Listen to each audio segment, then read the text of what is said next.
Gaza पट्टी में अब इजराइल की आक्रामकता के खिलाफ अलग अलग देशों के लोग एकजुट होने लगे हैं।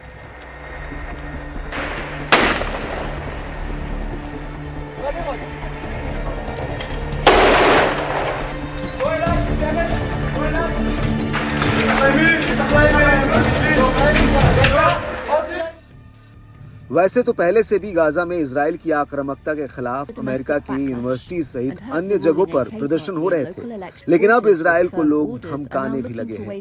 ताजा मामला तुर्की के राष्ट्रपति रेसेप ताय्यप एर्दोगन का है। उन्होंने चेतावनी दी कि अगर गाजा पट्टी में इजराइल ने आक्रामकता नहीं रोकी तो दुनिया को नए संघर्षों का सामना करना पड़ सकता है। एक भाषण में एर्दोगन ने कहा कि पश्चिमी देश इजरायली प्रधानमंत्री बेंजामिन नेतन्याहू का समर्थन कर रहे हैं। ऐसे में फिलिस्तीन में नरसंहार को रोकना असंभव है।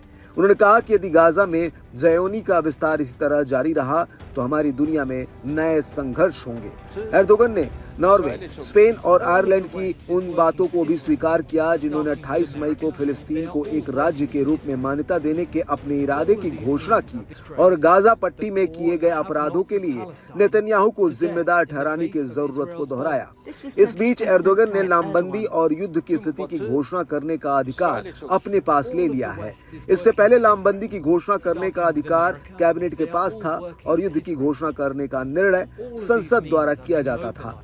आपको बता दें कि तुर्की और रूस के लिए माना जाता है कि दोनों के बीच अच्छे संबंध है, लेकिन ध्यान से देखें तो ये संबंध केवल व्यापार और पर्यटन में देखने को ही मिलते हैं। दूसरी तरफ रूस के दुश्मन और इजराइल के समर्थक अमेरिका से भी तुर्की के बहुत अच्छे संबंध नहीं हैं। ऐसे में तुर्की दोनों में किसी भी खांचे में फिट नहीं बैठता। हालांकि तुर्की ने अब जो स्टैंड लिया उससे साफ हो गया है कि वो अमेरिका और इजराइल के खिलाफ है और कहीं न कहीं वो गाजा हमास के साथ ही उनके समर्थकों के साथ है और उनकी ही भाषा बोल रहा है।